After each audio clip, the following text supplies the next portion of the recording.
আরজিকর কাণ্ডের তদন্তে বাম যুবনেত্রী মীনাক্ষী মুখোপাধ্যায়কে এবার তলব সিবিআই এর।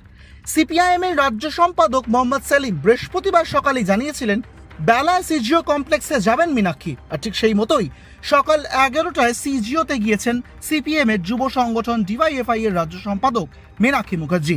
তার সঙ্গে ছিলেন এক আইনজীবীও।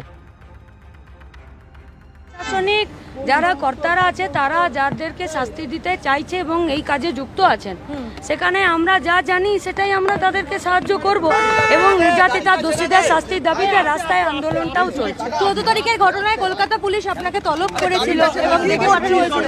কলকাতা পুলিশ আপনাকে রেখে পাঠিয়েছিল। কলকাতা পুলিশের কথা কলকাতা পুলিশকে চলে এসেছে। সিবিআই দফতরে ঢোকার আগে তিনি বলেন তদন্তে সহযোগিতা করতে দেখেছিল, তাই এসেছে।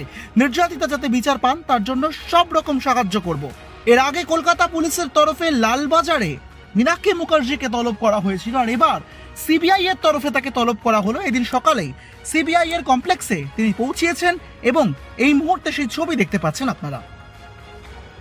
এরই মধ্যে আরেকটি দিক সামনে উঠে এসেছে, সেটা হলো 14ই অগস্ট আরজিকরে ভাঙচুরের ঘটনা নিয়ে কথা বলার জন্যই মীনাক্ষীকে ডেকে পাঠানো হয়েছে বলে সিবিআই সূত্রে খবর। পাশাপাশি 9ই আগস্টের ঘটনায় মীনাক্ষী নিজে দাঁড়িয়ে থেকে পুলিশের গাড়ি আটকেছিলেন। গোটা বিষয়টি জানার জন্যই মীনাক্ষীকে ডাকা হয়েছে সিজিওতে বলে জানা গিয়েছে।